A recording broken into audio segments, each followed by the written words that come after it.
It started like any other quiet morning in my neighborhood. The kind where the birds chirp a little too loudly, and the air smells faintly of fresh-cut grass and frustration. I didn't know it yet, but that day I was about to meet the most entitled Karen I'd ever crossed paths with. A woman so bold she believed anything left unattended automatically belonged to her. And no, I'm not exaggerating. This lady had the audacity to snatch packages straight off my porch with the confidence of someone collecting her mail. Her excuse? If it's left outside, it's fair game. That was her exact line, smug, dismissive, and dripping with self-importance. But what she didn't know was that I'd had enough of her antics. I was done being the quiet, rule-following neighbor. So I decided to fight back in my own creative way. I rigged a decoy package with a dye trap that would make her glow neon green for the whole neighborhood to see. But before I get to that delicious moment of justice, let me take you back to how it all began. I'm Michael Prentice, and today's story is personal. I live in a neatly trimmed neighborhood ruled by an HOA president who treats her position like she's the queen of suburbia. Her name? Karen Hulen. And yes, she lived up to every bit of that name. I'd always kept my distance, paid my dues on time, trimmed my hedges, and stayed out of trouble. But that didn't save me. The trouble started over a pair of limited edition sneakers, my prized cosmic comets. Deep blue, silver streaks, a tiny scuff on the left toe. They were my favorite. I took over 100 photos for resale listings, packed them carefully, and set the empty shipping box outside for pickup. The shoes themselves were safe inside, or so I thought. Karen's house stood right across from mine. Perfectly polished windows, symmetrical shrubs, and an ever-watchful gaze. Her teenage son, Grant, was her mirror image in arrogance, riding around the block on his moped like a self-proclaimed prince of the HOA kingdom. I ignored them both. But 2 mornings later, I noticed the shipping box was gone. Probably picked up early, I told myself, not thinking much of it. That illusion shattered soon after. I was outside watering my petunias, flowers I suspected Karen disapproved of because they weren't aesthetically compliant, when I saw him. Grant Hulen, strolling down the street with his friends, loud and careless as always. And on his feet? My deep blue sneakers. The exact shade, the same shine. For a moment, I thought it had to be coincidence. Until I saw it, the tiny scuff mark on the left toe. My heart sank. That mark was mine, a little scar from the day I'd tripped in my living room trying them on. My hands froze around the watering can. That smug kid caught my stare, looked down at his shoes, then back up at me and smiled. Not just any smile, the kind that said he knew exactly what he was doing. He even lifted his foot slightly, admiring the shoes as if to say, "Like what you see?" Then he winked. That wink lit a fire inside me. I knew exactly what had happened. Karen must have slipped in during one of her midday inspections. The front door had been open when I was hauling mulch. 10 minutes was all she needed. The rage that hit me was sharp, almost blinding. I wanted to storm over there, demand my property, and give that smug kid a reality check. But I could already picture how that would play out. Grant would play the victim. Karen would appear shrieking from her porch. And somehow, I'd be the villain. The HOA would have me written up for aggressive conduct before sunset. My best friend Dave's voice echoed in my mind. Think it through, Mike. Don't give them an excuse. So, I did the hardest thing imaginable. Nothing. I just stood there, silent, watching my sneakers walk away on someone else's feet. But that silence didn't mean surrender. No, it meant strategy. I wasn't just going to get even. I was going to get smart. They thought I was some quiet pushover. But I was done playing the victim. This wasn't just about shoes anymore. It was about principle. About standing up to people who thought rules only applied to everyone else. I went inside, sat at my kitchen table, and started planning. If they wanted to play dirty, I'd fight them with evidence. I called Dave again. "Don't swing. Trap them," he said. He was right. I'd document everything. Every stolen item, every bogus fine, every fabricated complaint. I grabbed a fresh notebook and titled it The Hulen File. It felt dramatic, sure, but it also felt empowering. On the first page, I recorded every detail. Dates, times, the missing box, the shoe description, even a sketch showing the scuff mark. Little did I know that notebook would soon be bursting at the seams. The stolen sneakers weren't an isolated incident. They were just the beginning. A few days later, a bright yellow HOA violation notice appeared on my door. My offense? An improperly coiled garden hose. The fine? $50. I took a photo, paid it, and stapled both to my notebook. A week later, another fine. Apparently, I had left my mailbox flag up too long. Another $50. Another entry in the Hulen file. It was obvious what was happening. Karen wasn't just petty, she was strategic. She wanted control. She was chipping away at every neighbor's patience, one ridiculous rule at a time. I started asking around quietly. Old Mr. Henderson told me she'd fined him for his tonally discordant wind chimes. Mrs. Reyes got written up because her welcome mat wasn't HOA approved. It was absurd, but no one dared to challenge her. That's when I realized something. If I wanted justice, I'd have to make the whole neighborhood see what she really was. A bully with a clipboard. And I had just the plan to do it, because the next time she reached for one of my packages, I'd make sure the only thing she got was a face full of neon green proof. Little did she know, I'd rig a decoy package with a dye trap and turn her neon green for everyone to see. They were a gift from my late wife. Mrs. Gable from across the street told me she was fined because her welcome mat had faded from a vibrant teal to a distressed aqua, which apparently wasn't on the approved color palette. Every conversation revealed a new layer of Karen's tyrannical reign. She wasn't just enforcing rules. She was inventing them to punish people she didn't like, or more often than not, for no reason at all. It was clear she got a thrill out of the power it gave her. The money from the fines, we were told, went into the Neighborhood Beautification Fund. But the only thing getting beautified was Karen's own front yard, which suddenly sported a brand new, professionally installed fountain that looked suspiciously expensive. The real escalation happened about a month after my sneakers disappeared. My nephew's birthday was coming up, and I had ordered him a big fancy Lego set, one of those massive ones that takes a week to build. It was delivered while I was on a work call. I got the notification on my phone and figured I'd grab it in a few minutes. But when I went to the porch, the space where the large, clearly marked box should have been was empty. My heart sank. Not again. I scanned the street, a sick feeling growing in my gut. And then I saw him. Grant struggling to shove a large rectangular box into the back of his mom's SUV parked down the street. I couldn't see the logo from that distance, but the size and shape were unmistakable. He wasn't even being subtle about it. He saw me watching, gave a little shrug, and slammed the trunk shut. This time I didn't hesitate. The sneakers were one thing. They were my property, and it was infuriating. But a gift for my 9-year-old nephew, that crossed a different line. That was a level of cruel, brazen theft that I couldn't ignore. I pulled out my phone and immediately dialed the non-emergency police number. I knew from a legal standpoint I didn't have much. I hadn't seen him take it from my porch, only put a similar-looking box in his car. But I needed to make a report. I needed to get this on the record. I explained the situation to the dispatcher calmly and clearly. I mentioned the previous incident with the sneakers. I gave them Grant's name and address. The dispatcher was polite but non-committal. "We can send an officer to take a report," she said. "But without video evidence or a witness who saw him on your property, there's not much we can do." I knew she was right, but I insisted. "I understand," I said. "But I need this documented. I want a police report number. This is a pattern of behavior." An hour later, a tired-looking officer showed up at my door. I walked him through everything, showing him the delivery confirmation email for the Lego set and my now-growing Hoolan file. He was sympathetic but realistic. He took my statement, looked over my notes, and gave me a weary sigh. "Honestly, sir," he said, "HOA disputes are a nightmare. And this sounds like a classic case of harassment on top of petty theft. You're doing the right thing by documenting everything." He went over to Karen's house and I watched from my window as she came to the door, all feigned innocence and polite concern. She put a hand to her chest, looking shocked that anyone could accuse her sweet angelic Grant of such a thing. A few minutes later, the officer came back. "She denies everything, of course," he said, shaking his head. "Says her son was just cleaning out the garage. There's no box in the car now. Without more, my hands are tied. But he did give me what I wanted, a case number. Case 124, I wrote it huge in the Hoolan file.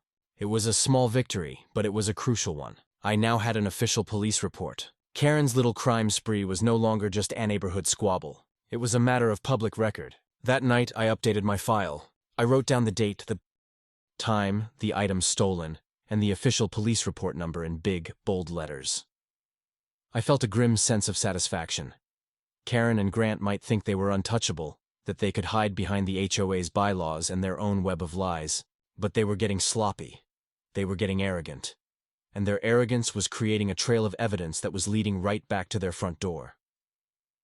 The police officer's words echoed in my head without video evidence. It was a light bulb moment. If the authorities couldn't act without proof, then I would just have to get them that proof. The Hoolans wanted to play games, but they had no idea I was about to change the rules. My porch was no longer going to be their personal shopping mall. It was about to become a stage, and I was going to be the director of a little play that would expose them for the thieves they were.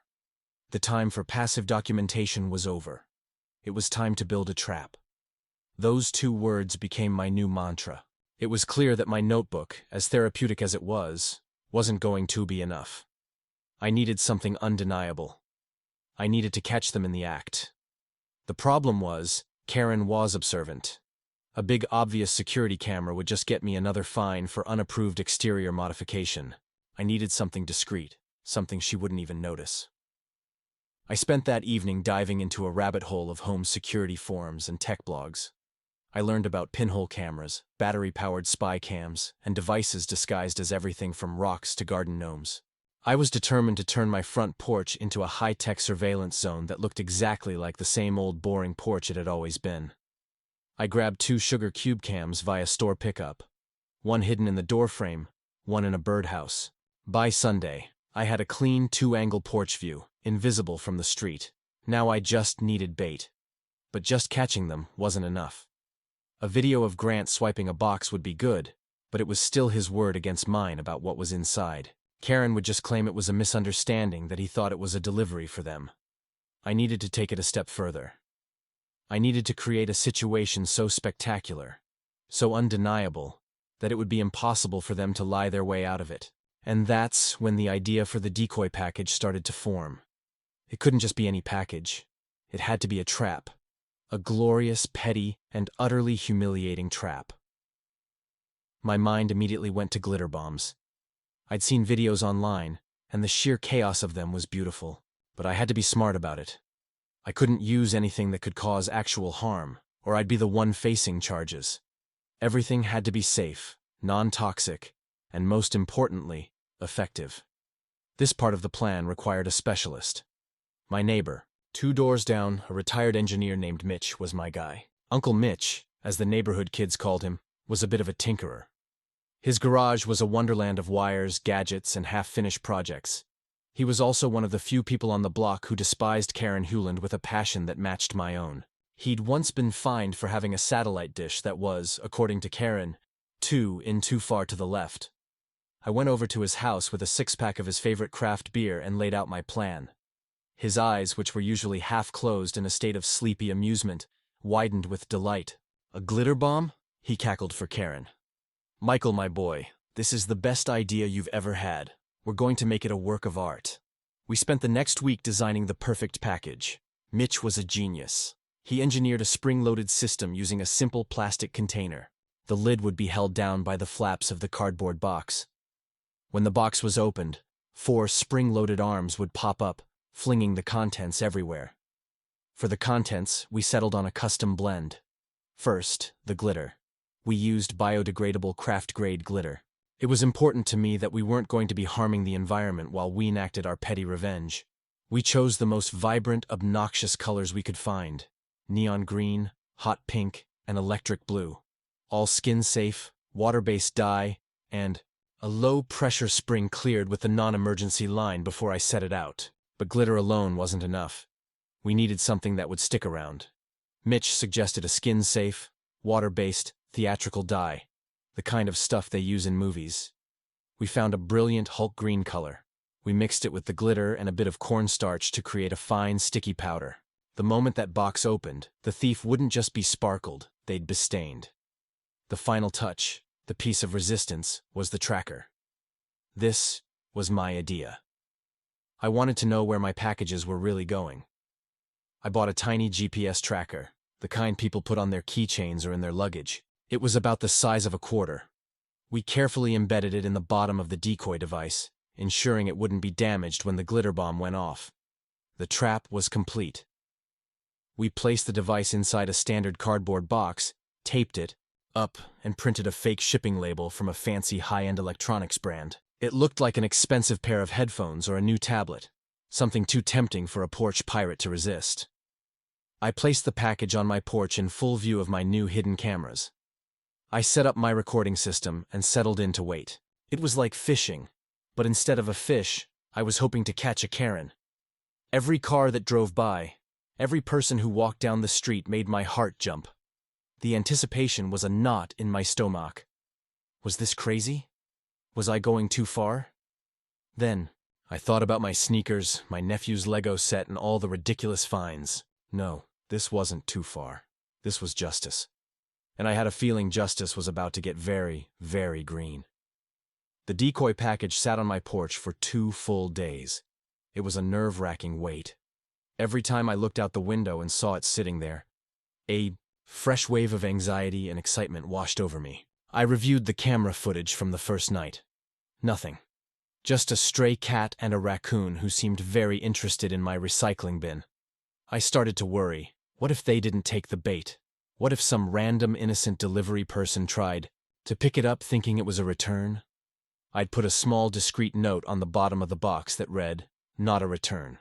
Awaiting resident just in case," but the fear of an innocent casualty in my petty war was real. Dave called to check in. "Any luck?" he asked. "Nothing yet," I sighed. "I'm starting to think I've just built a very sparkly, very expensive paperweight." Dave chuckled. "Patience, my friend. A true villain can't resist a monologue, and a true thief can't resist a well-placed box. She'll crack." He was right. On the 3rd day it happened. I was in my home office pretending to work, but really just watching the live feed from my porch cameras on a second monitor. It was late afternoon, the sun casting long shadows across the lawn. A familiar silver SUV pulled up to the curb in front of my house. Karen Juan's car. My heart started hammering against my ribs. This was it. She got out of the driver's side, clutching her ever-present clipboard. She did a slow, deliberate walk down the sidewalk, pretending to inspect the landscaping of the house next door. She glanced at my house, her eyes lingering on the package for just a second too long. It was a terrible acting job. She was trying to look casual, but she moved with the predatory stillness of a shark that's just spotted a seal. She made a show of checking her phone, then looked up and down the street. It was quiet. Most people were still at work. She must have thought the coast was clear. With one last furtive glance around, she marched directly up my walkway onto my porch and snatched the box. She didn't even break her stride. It was a smooth, practiced motion. She tucked the box under her arm, turned, and walked briskly back to her car, the clipboard now abandoned on the passenger seat. The whole thing took less than 10 seconds. I had it all on video from 2 different angles in glorious high definition. I watched her pull away, a triumphant, giddy feeling bubbling up inside me. Phase 1 was complete. Now for the fireworks. I immediately pulled up the app for the GPS tracker. A small blue dot appeared on a map of our neighborhood. It was moving. It traveled the 2 blocks to her house, and then stopped right inside the geographic outline of her property. Perfect. I waited. The suspense was killing me. I imagined the scene. Karen, flushed with victory, carrying Herald-gotten gains into her pristine beige-colored foyer. She'd place it on her granite countertop, maybe grab a letter opener to slice the tape with surgical precision, anticipating the expensive electronics inside. I had my phone ready aimed at my front window, which had a clear view of her front door across the street. I didn't know what would happen, but I had a feeling I'd want to be recording it. 5 minutes passed, then 10. Nothing. I started to get nervous again. Did the mechanism fail? Did she get suspicious and decide to open it in the garage? And then it happened. I heard a faint popping sound, quickly muffled. It was followed by a shriek of pure, unfiltered rage that was so loud I could hear it clearly from across the street. She opened it in her entry. The tracker cam heard the pop. Then she burst onto the porch, glowing neon green and screaming. She wasn't just dusted with it. She was coated. She looked like a radioactive swamp monster who had just lost a fight with a unicorn. Her face was a mask of disbelief and fury. She had green glitter in her hair, on her face, down her shirt. Her hands were bright, Hulk green from the dye. She stumbled out onto her porch, sputtering and clawing at her face, which only succeeded in smearing the green dye into a more uniform, ghastly shade. She looked around wildly, as if trying to figure out where the attack had come from. Her eyes locked onto my house. I was still filming with my phone, trying my best to stifle my laughter. She saw me. Our eyes met from across the street. The look on her face was pure, unadulterated hatred. She pointed a trembling, bright green finger at me and screamed something incoherent, a string of curses lost to the wind. It was the single most beautiful thing I had ever seen. The thumbnail moment. The great and powerful Karen Huland. HOA president and neighborhood tyrant standing on her own front porch looking like a muppet that had exploded. I saved the video, a wide grin spreading across my face. She'd taken the bait, sprung the trap, and now she was wearing the evidence. But this was just the beginning. The little blue dot on my GPS app was still active, and I had a strong suspicion that the decoy package wasn't the only thing she'd stashed away. It was time to find out just how deep this rabbit hole went. The sight of Karen glowing like a discount superhero was incredibly satisfying, but I knew the green dye and glitter, as hilarious as they were, wouldn't be enough to truly bring her down. The dye would wash off. The glitter would eventually be vacuumed up. I needed something more permanent, something that pointed to a crime bigger than just swiping a single package off my porch. The GPS tracker was the key. While Karen was busy trying to scrub herself clean, I was glued to my computer screen, watching the little blue dot. For the rest of the afternoon, it stayed put inside her house. I imagined her frantically trying to get rid of the evidence, probably stuffing the glitter-spewing box into 5 layers of trash bags. I used the time to back up the footage from my porch cameras to 3 different cloud services. I also sent a copy to Dave with the subject line, "It is done." His reply was a single perfect emoji, a chef's kiss. Around 9 that night, something changed. The blue dot started moving. It left her house, got into a car, and started traveling across town. My heart leaped. This was it. This was the lead I was hoping for. She wasn't just taking it to a dumpster. She was taking it somewhere specific. I grabbed my keys, hopped in my car, and started following the tracker on my phone's map. I was careful to stay several blocks behind, driving slowly, my headlights off whenever I could. I felt like a private investigator in a cheap detective novel. The tracker led me away from our pristine suburban neighborhood and into a more industrial part of town, an area filled with warehouses, auto body shops, and self-storage facilities. The dot finally came to a stop at a place called Lock It Up Self-Storage. It was a large, sprawling complex surrounded by a chain-link fence topped with barbed wire.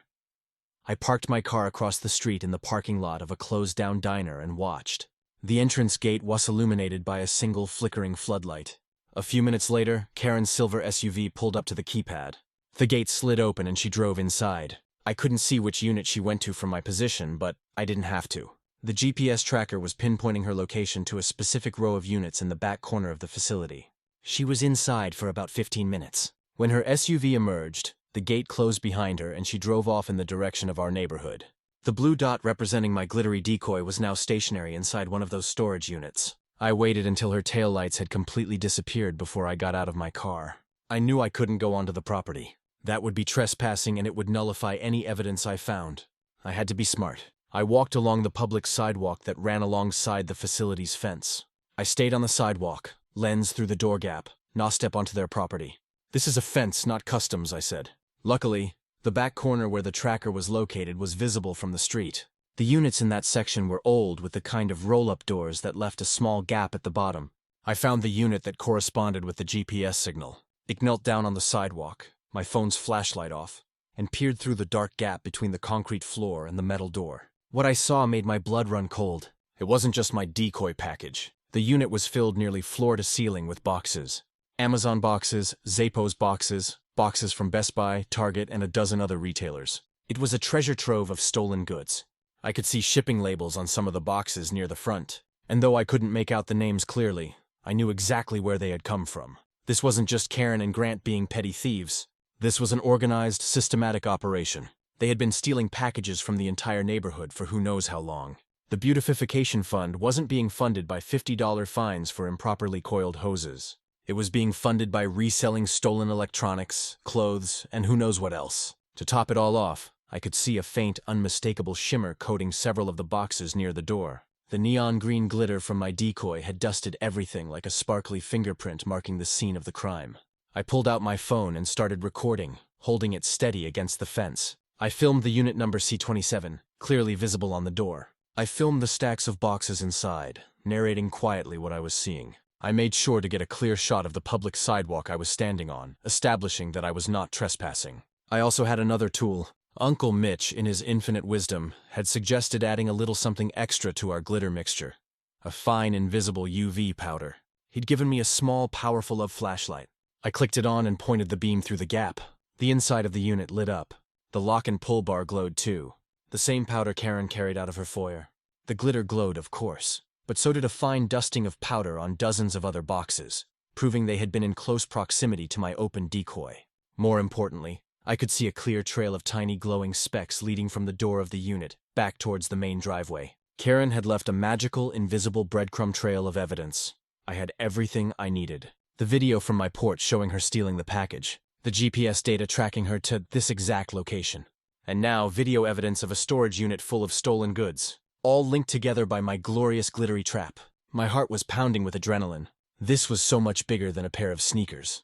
This woman was a criminal hiding in plain sight, using her HOA presidency as a cover. I stopped recording, saved the file, and called with case number 14792 and the unit location. "Hello," I said, my voice steady and calm. "I'd like to update a police report. My case number is..." I gave the officer the number from the Lego theft. "I believe I've located the stolen property and a whole lot more." The dispatcher's tone shifted from bored to interested.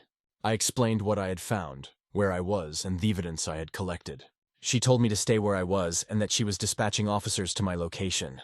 I hung up the phone, a grim smile spread across my face. Karen Hoolan thought she was just stealing a pair of headphones. She had no idea she had just led me to the end of her entire criminal enterprise. The walls were closing in and they were covered in glitter. While I waited for the police to arrive at the storage facility, I sat in my car, my mind racing. I had her. The evidence was overwhelming, but I knew Karen. She was a cornered animal, and cornered animals are at their most dangerous. She wouldn't go down without a fight. The police arrived in 2 patrol cars, their lights off. As they pulled into the diner parking lot next to me, I met with the 2 officers, a man and a woman, who looked professional and serious. I showed them everything on my phone. The porch camera footage of Karen taking the package, the GPS log tracking her to this unit, and the video I had just taken through the gap in the door. I also showed them the UV flashlight Uncle Mitch had given me. The male officer, whose name tag read Sergeant Miller, raised an eyebrow. "UV powder? That's clever." They confirmed they couldn't enter the unit without a warrant, but my evidence was more than enough to get on. Sergeant Miller made a call and I could hear him laying out the details to a judge. While he was on the phone, the other officer, Officer Chen, took my official statement. She was meticulous, asking for specific times and details, which I was happy to provide from my Hooland file app on my phone. They were impressed with the level of documentation. "You've done most of our job for us," Officer Chen said with a small smile. The warrant was approved verbally over the phone, and with that, things started moving quickly. They called for a forensics team and a detective. They couldn't just cut the lock. It had to be processed as a crime scene. I gave them my contact information, and they told me they would be in touch. As I drove home, I felt a huge weight lift off my shoulders. It was out of my hands now in the best possible way. The professionals had taken over. The next morning, I woke up feeling like a new man. The sun was shining. The birds were singing. And for the first time in months, I didn't feel a sense of dread when I looked out my front window. But the peace didn't last long. Around noon, my doorbell rang. I looked through the peephole and saw 2 large, imposing men standing on my porch. They were both wearing black polo shirts with a cheapo-looking embroidered logo that said HOA Security. I had lived in the neighborhood for 5 years and had never seen or heard of an official HOA security patrol. There isn't one in Arby laws. These were Karen's hired muscle. They looked more like bouncers from a city nightclub than neighborhood watch. One was tall and lanky with a sour expression. The other was built like a refrigerator and was cracking his knuckles. I opened the door, leaving the chain on. "Can I help you?" I asked, keeping my voice neutral. The refrigerator-sized one spoke, his voice a low rumble. "Michael Apprentice, we're with HOA Security. The president, Miss Hewland, has received a complaint about unauthorized surveillance equipment on your property." I had to give Karen credit. She was bold. Even with her criminal enterprise on the verge of collapse, she was still trying to use the HOA to intimidate me. "I don't know what you're talking about," I said calmly. "Also, I've never seen you before. Can I see some identification?" The lanky one sneered. "We're the identification." He pointed a thick finger at my doorbell camera.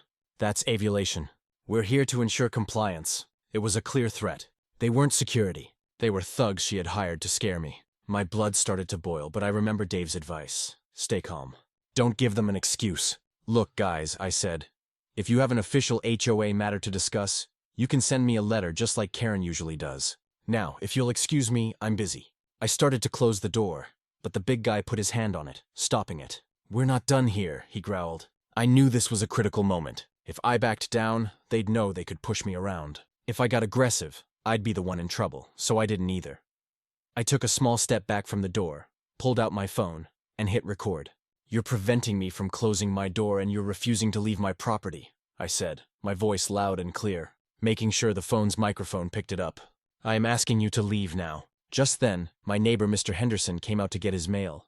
He saw the two goons on my porch, and the look of concern on his face was obvious. He immediately pulled out his own phone and started recording from his driveway. The sight of a second camera seemed to rattle them. They exchanged a nervous glance. The lanky one tried to regain control. "You need to come with us. We need to inspect the gate at the back of your property." It was a ridiculous premise. My back gate? I decided to call their bluff. "Fine," I said. "Let's go inspect the gate. But I'm going to be recording this entire interaction for my own safety." I unlatched the chain, stepped out, and started walking towards the side of my house. Phone held up high. They followed, looking less confident now. We reached the wooden gate that led to my backyard. It was perfectly fine. "Looks good to me," I said cheerfully, inspection complete. "Now please get off my property." That's when the big one lost his patience. He stepped forward and shoved me hard against the gate. It wasn't enough to hurt me, but it was enough to knock me off balance. The gate swung open and I stumbled back. "You think you're so smart with your cameras?" he snarled, taking a step towards me. But before he could do anything else, Mr. Henderson's voice boomed from the driveway. "I got that. I got the whole thing on video. That's assault." The two thugs froze. They looked over at Mr. Henderson, then back at me. They saw my phone was still recording. The color drained from their faces. They had crossed the line and they knew it. They had been hired to intimidate, not to get caught on camera committing a crime. Without another word, they turned and practically ran off my property, got into an unmarked sedan parked down the street, and sped away. I took a deep breath, my adrenaline surging. I had them. I had Karen's hired muscle on video, trespassing, intimidating, and assaulting me. I thanked Mr. Henderson profusely. He just nodded grimly. "We're all sick of her, son. It's time someone finally stood up to that woman." He emailed me his video file right then and there. I now had a whole new chapter for the Hulan file. Karen's attempt to scare me into silence had backfired spectacularly. It had only given me more evidence, and more importantly, it had shown me that my neighbors were ready to stand with me. This was no longer just my fight. It was ours, and we were just getting started. The encounter with Karen's hired goons was a turning point. It proved two things. First, that she was desperate, and second, that I wasn't alone. The video of the shove, captured from two angles, was the final piece of the puzzle I needed. It wasn't just about theft anymore. It was about a pattern of harassment and intimidation that affected the entire neighborhood.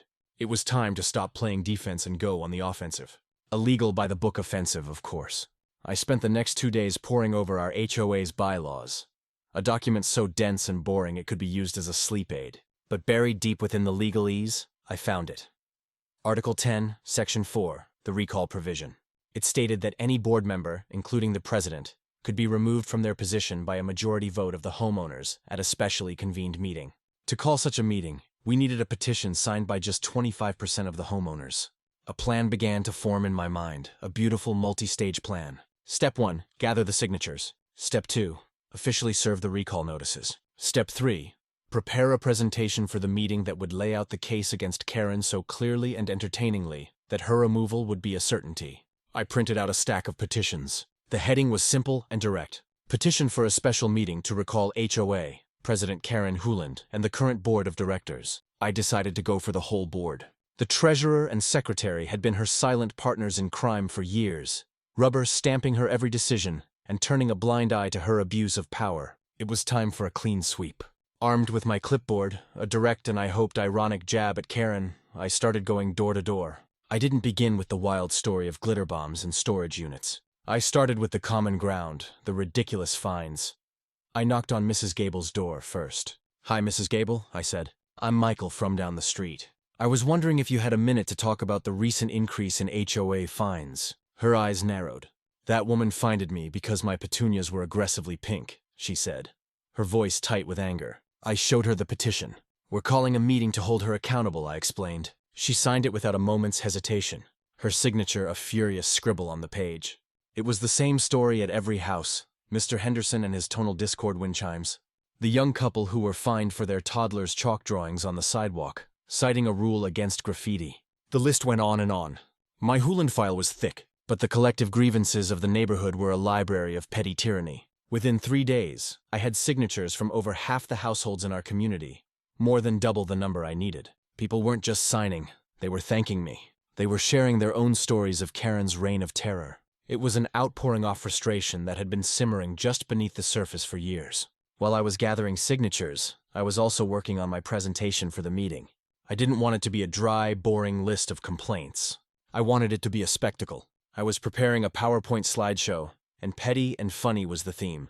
The title slide read, HOA, A Journey into Madness. I had slides with pictures of the violations, Mr. Henderson's wind chimes, Mrs. Gable's faded welcome mat, my improperly coiled hose. I used goofy fonts and ridiculous clip art. I even found a sound effect of a cash register chang that I planned to play every time I mentioned a fine. But the second half of the presentation was all business. I had a slide with the police report numbers. I had a slide with a map showing the GPS tracker's journey from my porch to the storage unit. And for the grand finale, I had the videos. The clip of Karen in all her green glittery glory, screaming on her front porch, and the footage of her 2 security guards assaulting me on my own property. I embedded the videos directly into the slideshow. It was going to be a masterpiece of public shaming. With the signed petitions in hand, the next step was to serve the official notices. According to the bylaws, I had to deliver a formal notice of the recall meeting to each board member personally. I saved Karen for last. I walked up to her door, my own camera recording from my shirt pocket, and rang the bell. She opened it, and her face went pale when she saw me. The green tint had mostly faded from her skin, but I could still see a faint greenish hue around her hairline and under her fingernails. "Karen," I said, my voice polite but firm. "Pursuant to Article X, Section 4 of the HOA bylaws, I am serving you with this official notice. A special meeting has been called to discuss the recall of you and the entire board of directors." I handed her the envelope. She snatched it from my hand, her eyes burning with a cold fire. "You have no idea what you've just done," she hissed. "Oh, I think I do," I replied with a small smile. "I'm holding you accountable. The meeting is in 1 week. Be there." I turned and walked away, not giving her the satisfaction of a longer confrontation. The stage was set. The invitations were sent. In 1 week, the whole neighborhood would gather in the community clubhouse, and I would present my case. Karen could bring her lies and her intimidation. But I was bringing something better. I was bringing receipts and a really funny slideshow. The night of the HOA meeting felt like the opening night of a Broadway show I'd been rehearsing for my entire life. The community clubhouse, usually reserved for sad potlucks and bingo nights, was packed. Every seat was taken, and people were standing along the walls. The air was thick with tension and anticipation. I saw faces from every house on the block. Mr. Henderson, Mrs. Gable, the couple with the chalk-drawing toddler, they were all there, a silent army ready for a revolution. Karen and her 2 bored cronies, a perpetually nervous man named Stan, and a woman named Brenda, who always looked like she'd just smelled something bad, sat at a long table at the front of the room. Karen was trying to project an aura of calm authority, but I could see the tightness in her jaw, and the way she kept fiddling with her pen. Her hands, I noticed with immense satisfaction, still had a faint, sickly green tint under the fingernails, a little souvenir from our last encounter. The meeting started with Karen trying to control the narrative. She launched into a long, rambling speech about the importance of community standards and the tireless work the board did to maintain property values. It was a masterclass in corporate doublespeak, and the crowd was not having it. People were shifting in their seats, whispering amongst themselves. Finally, she finished. "Now," she said with a dismissive wave, "I believe a Mr. Apprentice has called this special session. He has 5 minutes to air his grievances." She said grievances like it was a dirty word. I walked to the podium at the front of the room, my laptop in hand. I connected it to the projector. "Thank you, Karen," I said, my voice calm and steady. 5 minutes isn't quite enough, so I hope everyone's comfortable. I've prepared a little presentation." I clicked the first slide into view. Our HOA, A Journey into Madness, appeared on the screen in a goofy, dripping font. A few people in the audience chuckled. Karen's face hardened. I started slow with the funny stuff. I showed the picture of my improperly coiled hose. Exhibit A. I announced a threat to public safety, apparently. $50 fine. Cha-ching. I played the sound effect from my laptop. More laughter. I went through a dozen other examples from our neighbors, each one more ridiculous than the last, each one punctuated by the cha-ching of the cash register. The mood in the room was shifting from tense to amused. People were laughing openly now, pointing at the screen, recognizing their own absurd fines. Karen was squirming. Then it shifted gears. "But it's not all fun and games, is it?" I said, my tone turning serious. The laughter died down. Chairs scraped. The room went pin-drop quiet. Time to roll tape.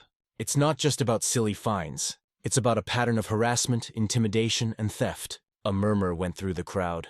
I put up the slide with the police report numbers. I told them about my sneakers. I told them about my nephew's Lego set. Karen stood up. "This is slander. You have no proof," she screeched. "Proof?" I said, turning back to the podium. "Karen, I have so much proof. For example, I have this." I clicked the button and the video of Karen, green and glittery, filled the screen. The room erupted. People gasped. Some were laughing hysterically. Others were just staring in stunned silence. The video played on a loop. Karen screaming, covered in the evidence of her crime. She sank back into her chair, her face the color of ash. "Now, you might be wondering," I continued over the den. "What was in that box?" Well, it was a decoy, and it had a tracker. A tracker that led me somewhere every interesting. I showed them the map of the GPS journey to the storage facility. And then I played the video of the inside of Unit C-27, filled to the brim with their stolen packages. The room went dead silent. You could have heard a pin drop. People were looking at the screen, then at Karen, their faces a mixture of shock and fury. And when our president found out I was onto her, I said, my voice ringing with indignation, "She sent these two gentlemen to my house to ensure compliance." I played the final video. The two thugs on my porch, the shove, Mr. Henderson's voice shouting from the driveway. That was it. The dam broke. The room exploded in a chorus of angry shouts. It was in that moment of chaos that Grant Hooland, who had been sulking in the front row, finally snapped. His face was contorted with rage. With a wild yell, he lunged towards me at the podium. "You're lying," he screamed, his hands reaching for me. I barely had time to react, but I didn't have to. The crowd did it for me. Mr. Henderson, who was closer than a thought, stuck out a leg and tripped him. Two other men from the back grabbed his arms and hauled him back to his seat. He fell into a folding chair. The chair folded first. It was over in a second. He was just a hot-headed kid. But the image of him lunging at me in front of the entire neighborhood sealed their fate. As the commotion died down, I reached under the podium. I had one last theatrical flourish planned. They pulled out a large manila envelope and a small party popper. "Don't worry, folks. The show's not over," I announced. Ittori opened the envelope and tossed a stack of photocopied documents into the air. Pages from the HOA's own financial ledgers that an anonymous source had slipped under my door showing huge, unexplained discretionary payments to Karen. As the papers fluttered down, I twisted the party popper. A shower of harmless silver confetti rained down over the documents. It was a much milder, funnier echo of the glitter bomb. It broke the tension and got a huge laugh.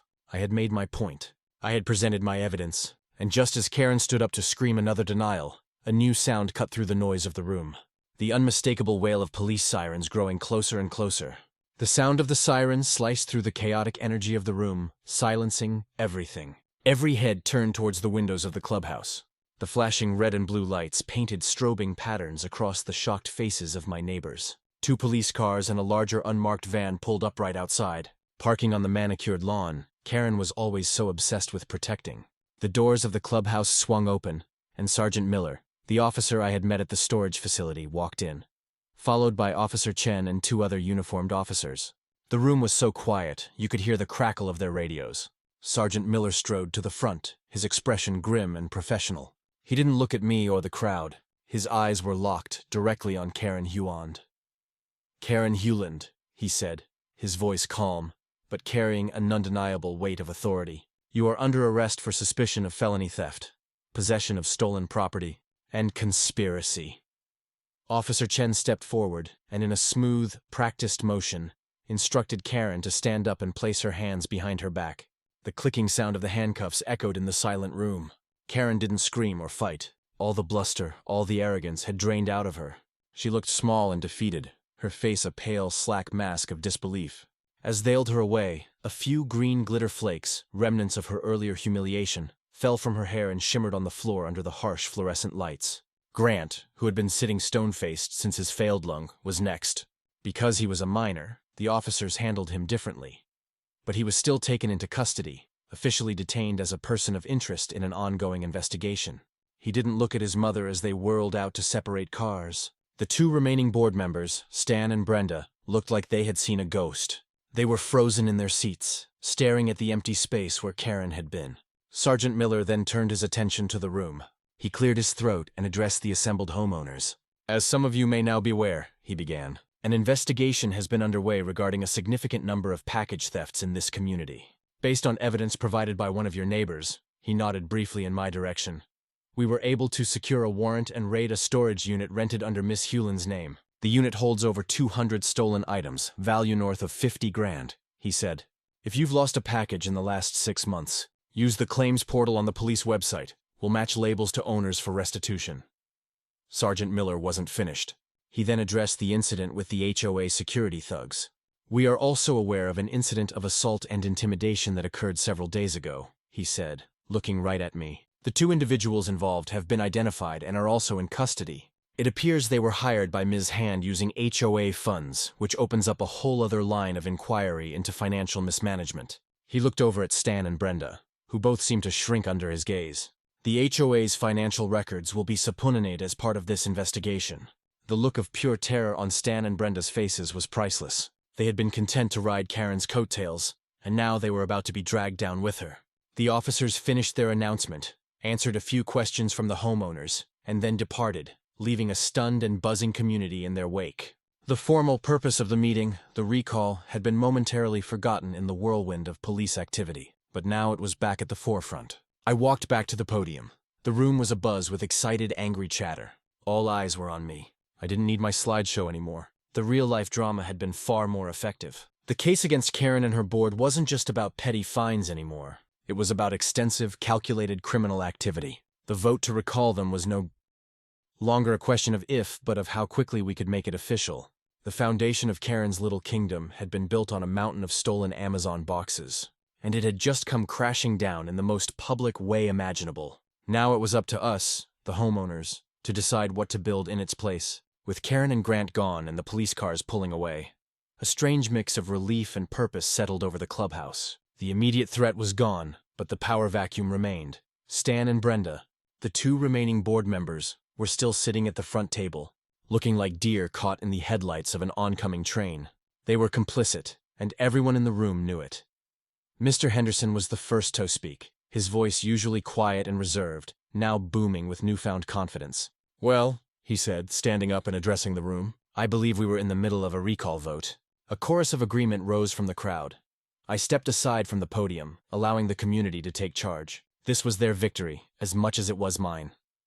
A paralegal from the 3rd row stood and coolly ran the vote by the book. We didn't just recall Karen, we called the entire board. Stan and Brenda didn't argue. They packed their binders and skewered out to a chorus of hard silence. In 30 minutes, our HOA went from petty regime to no rulers at all. And honestly, it felt like oxygen. Then the young dad fed for his daughter's chalk art raised his hand. I move that we petition the court to dissolve the current board structure and place the association under a court-appointed receiver. He explained it fast and clean. A neutral would guard the money, keep the lights on, and oversee a full rewrite of the bylaws so no one could weaponize vagueness again. The motion was seconded before he finished the sentence and passed by a wave of hands. We weren't just cleaning house. We were rebuilding the foundation. I took the mic once more. One last fix. Let's kill porch piracy at the root. Parcel lockers by the clubhouse, codes for each resident. Use reserves and be done with it. Applause answered for me. The vote was unanimous.